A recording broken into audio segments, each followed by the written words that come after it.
Welcome to week 5, pre-calculus.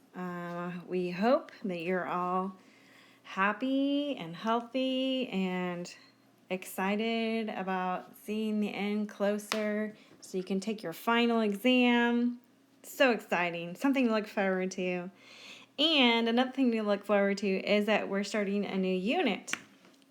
And this unit, Mrs. McKay tells me, is easier usually for kids. So, of course, that's when we're in the classroom and you guys can ask questions as soon as they come to your brain. So, just make sure that you are contacting Mrs. McKay, Mrs. Roselle, that's me, about any questions that you have. We can't help you unless you ask, and we are here waiting patiently and anticipating you guys meeting us on Google Meets or emailing us, whatever it takes. But, let us know. We want to be here. We want to help you, and we would love to talk to you and see your face. So please, please, please come talk to us. Anyway, Unit 10, Vectors and Polar Graphs. Oh my gosh, super exciting. Let's dive right on in.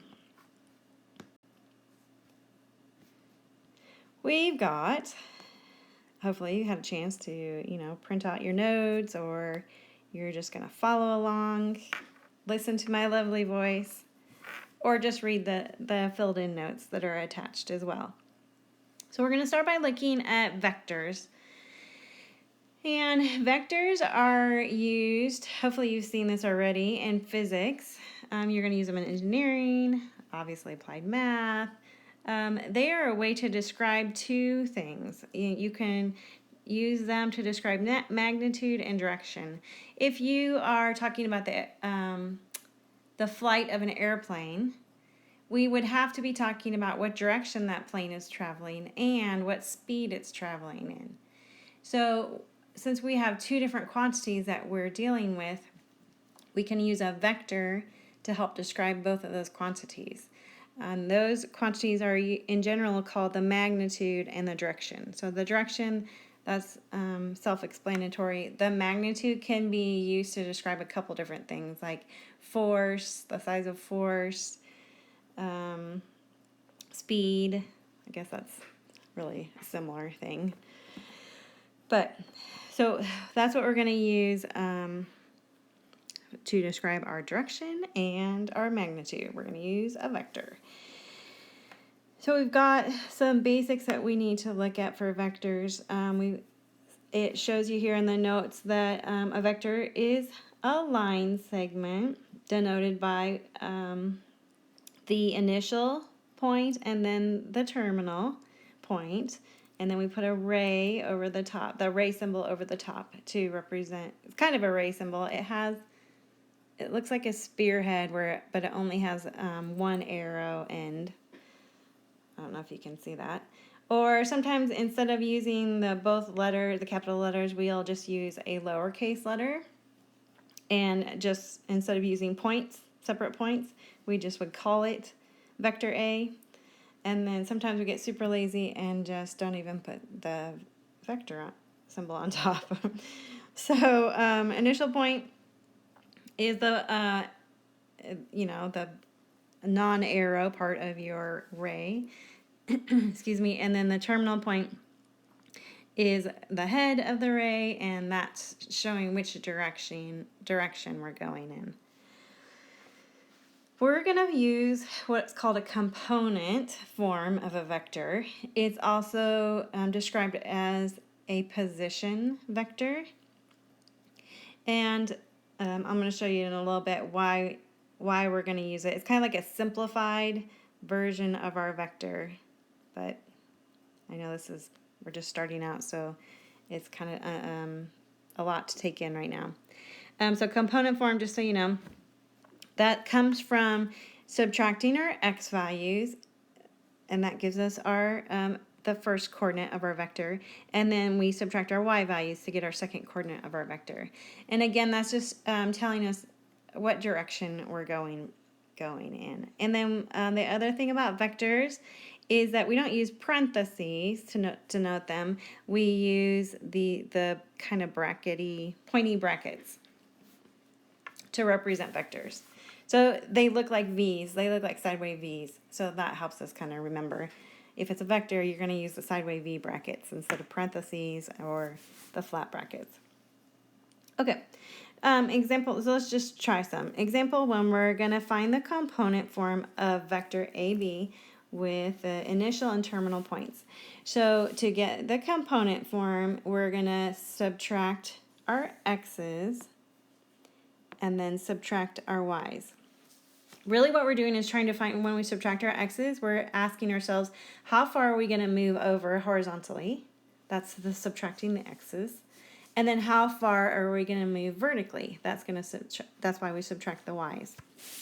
So instead of graphing it, we're subtracting. So instead of counting on a graph, we're subtracting. So our vector is going to look like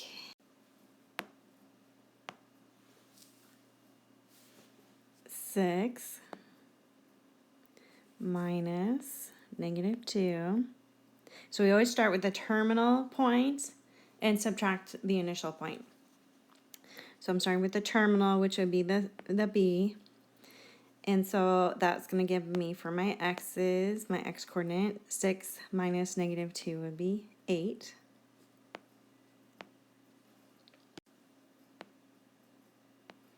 And then for my y coordinate, I'm going to take 1 minus -7. And that's also going to be 8. So again, you start with the terminal and you subtract the initial. And don't forget you're using the V-shaped brackets. So go ahead and pause your video, try B and C on your own, and then go ahead and check my answers and make sure they're right. Haha.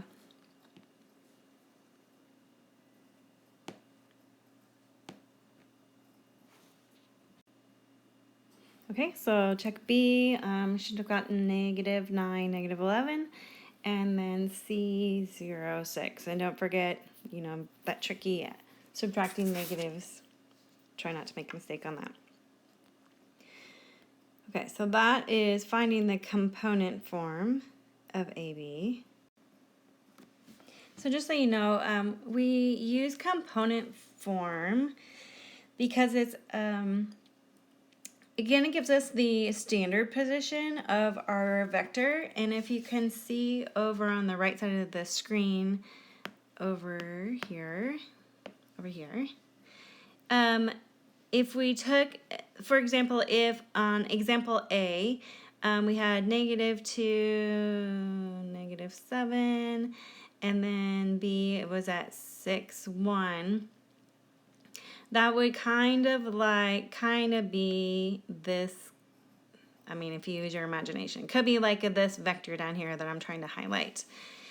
So that if we subtracted and found out our component vector, that would give us the same looking vector, like they would look parallel, they would look the same length and have the same direction, but it would be starting at the origin. So that component vector is easier to work with in our future examples. So that's why we're going to use the component vector or the position vector quite often.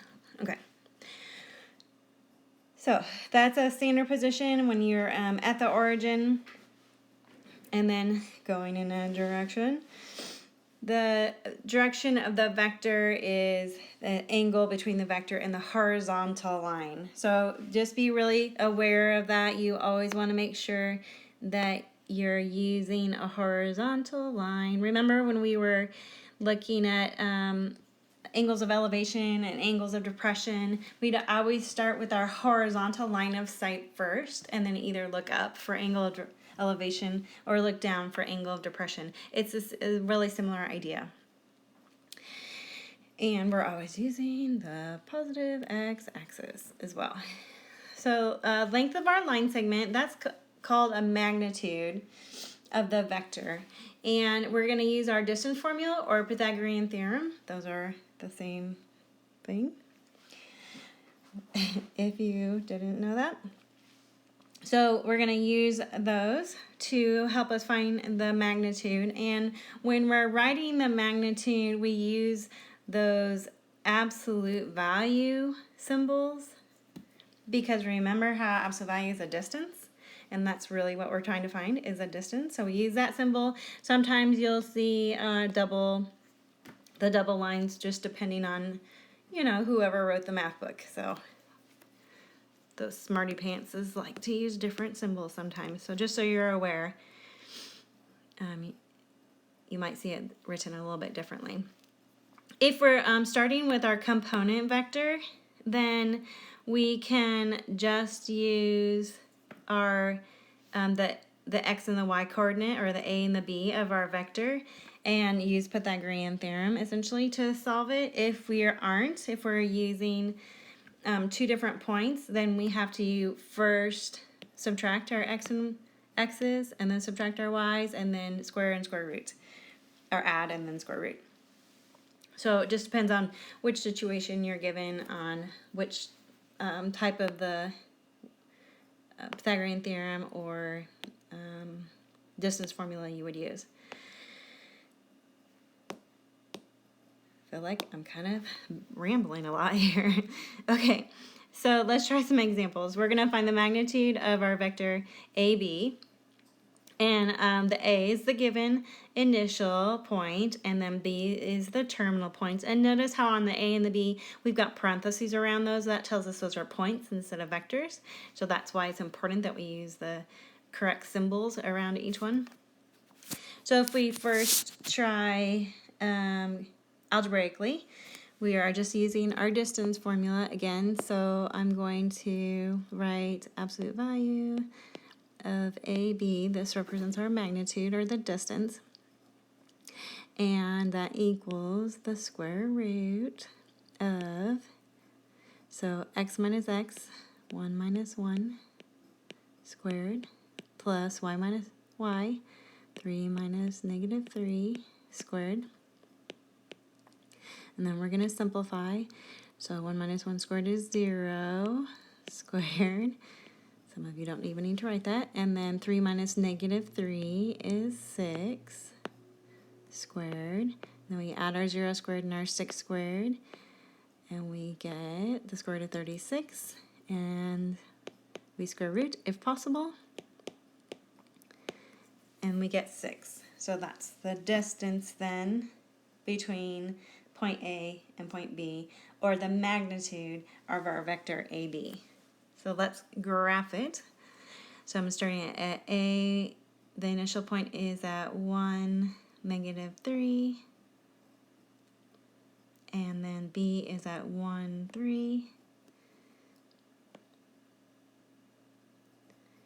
So I'm going to label those A and B. So I'm starting at A and I'm going towards B, so that gives me my direction. And I put an arrow on my terminal point, the B, to show which direction I went. That I started at A and went to B. And this is a vertical line, so we could have just, if we graphed it like this, we can just count up and we get the length of 6, which is exactly what we got when we used our distance formula.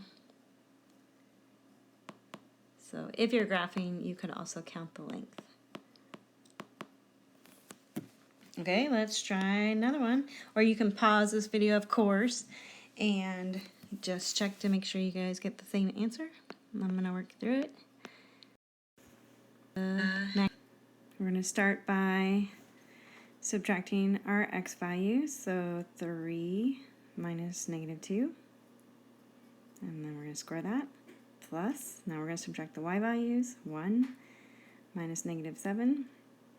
We're going to square that. And then we're going to simplify. So the 3 minus the negative 2 is 5 squared. And then the 1 minus the negative 7, going to get 8 squared. Square our 5. Get 25. Square this 8. Get 64. Add those together. Get 89. So we have the square root of 89 would be the magnitude of AB, or the distance from point A to point B. And again, if we were looking at a word problem or a real life problem, we wouldn't want our answer to be the square root of 89 because that doesn't mean a whole lot to us unless we have some good number sense. So it might be easier sometimes to write it as a decimal. So that would be about 9.43. Okay, now we're going to try graphing it. We're going to first graph point A at -2, -7, and then point B at 3, 1. B is our terminal point, so that's, I'm going to put an arrow on that point to show that's the direction I'm going, and then draw my ray. So this is a diagonal line, so we need to know our horizontal distance and our vertical distance, and then use the Pythagorean theorem to find the distance from A to B. So if we count over the length from A, the horizontal length is 5. The vertical length up to B is 8. And then we can use Pythagorean theorem. We're going to square 5 and square 8. Add those together and then square roots. And that would give us a distance from A to B.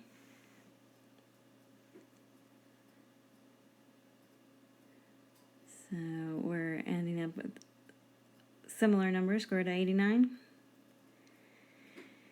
So that's how you could find it graphically.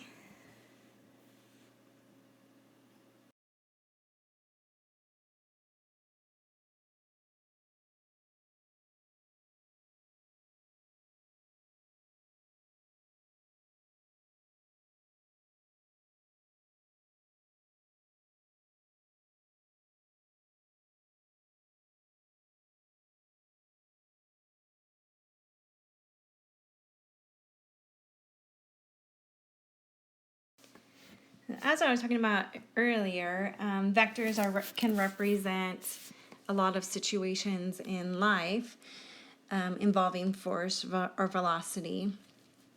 And if you think about, remember when we talked about boats and how the boats were going against the current or with the current, and we were solving those remember that fun situation? Well, vectors can also be used in that kind of situation. So if you've got a current and the boat and they're going against each other, or the current's pushing the boat in a certain direction, those are vectors. So we're using vectors for the magnitude and the direction of each one of those forces. Or football, if you have football fans, we're pretending that we're not sad that football might be affected. So we're going to hold on to hope there. But anyway, going off on a tangent. Anyway, a quarterback throwing a football. The quarterback doesn't throw the ball parallel, straight to the ground. Instead, he's going to aim it up in the air. And the velocity of that throw then can be represented by a vector. And then we've also got wind speed, or and how far the ball's going to travel down the field. Those are cases of magnitude. That's how hard he throws the ball. And then the angle that he throws it would be the direction that he's throwing it in. Okay, so we've got a scalar here, a scalar multiplication, and that's kind of increasing. In like our football example, that would be like a wind pushing the football further down the field. So that is only a magnitude. So that wind is just the magnitude, but not changing necessarily the direction, as long as it's going in that same direction. Okay, so we're gonna start with these examples. Where you can see the vectors W, Y, and Z given in example 3. And the A part of example 3, it says 2 times W plus Y. So we're first going to multiply our 2 times our vector W. And I would write that as a 2, and then the vector symbol instead of the parenthesis symbol. And then the w vector is 2, -5. And then I'm going to write the plus sign for adding the y vector, and that is 2, 0. And again, I'm using the v brackety instead of the parentheses, because parentheses are representing points instead of a vector, and vector is different. But we kind of use the same mathematical processes with vectors. So I'm going to multiply the 2 times the 2 and then the 2 times the -5. So I'm going to get a new vector of 4, -10. And then we still have we're adding the 2, 0, the y vector. Now, when we're adding our vectors, we just add, it's kind of like thinking of adding the like term. So we just add the x's together. So we get a vector with the x component of 6. And then we add our y coordinates together, and we get, so -10 plus 0, we get a -10. So that would be our resulting vector. So go ahead and pause and work through B, C, and D, and then I'll put the work up and you guys can check your answers.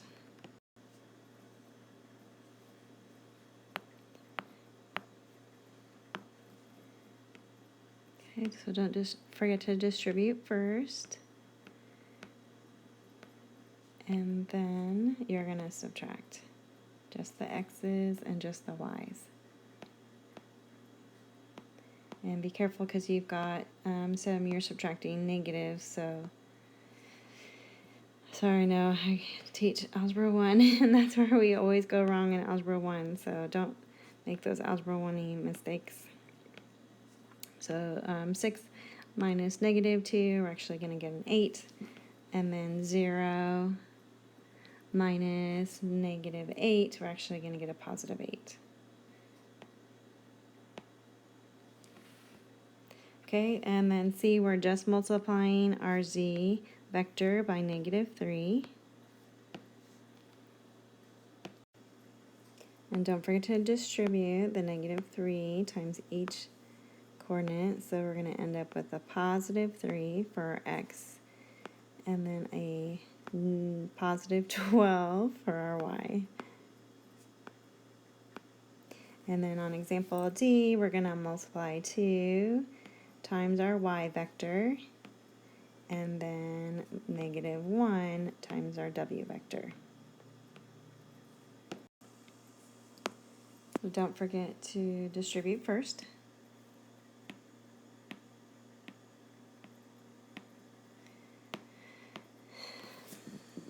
So I'm going to get 2 times 2.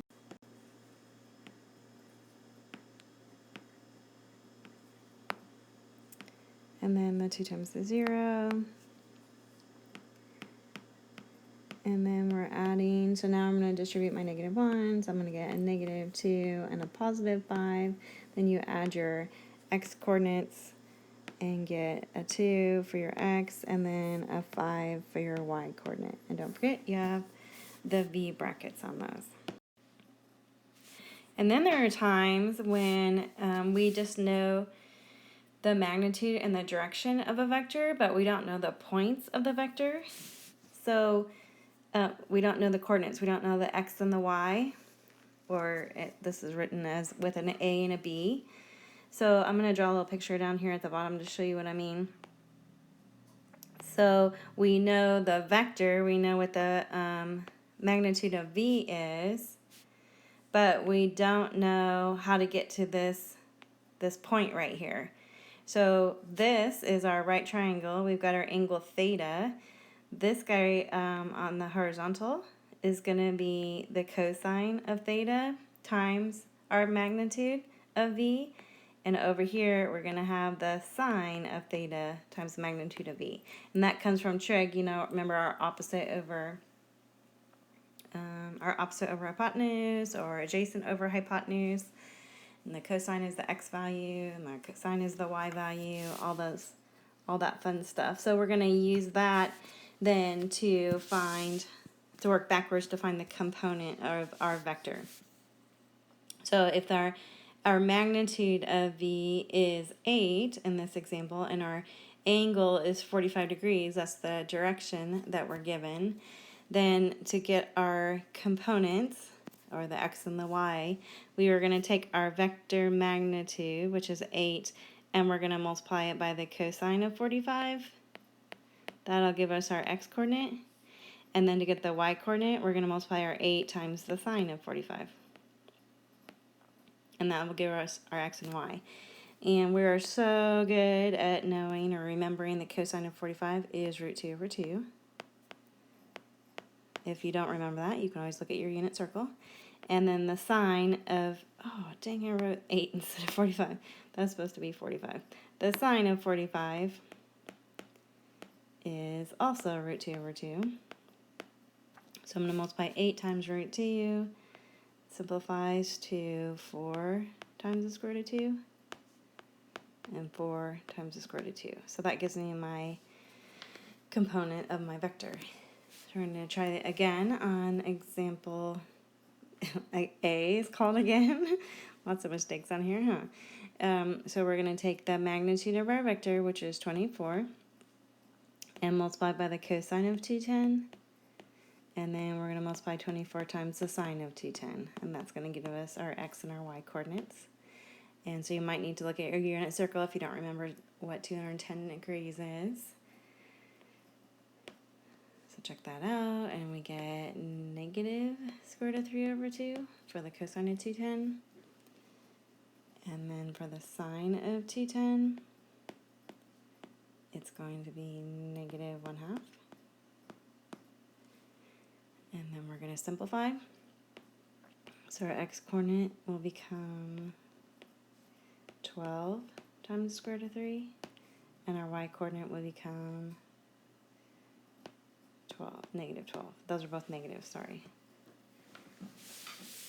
All right, make sure you're practicing on the worksheet, and then of course there's always a nice fun little quiz to take, and that will be on My Open Math.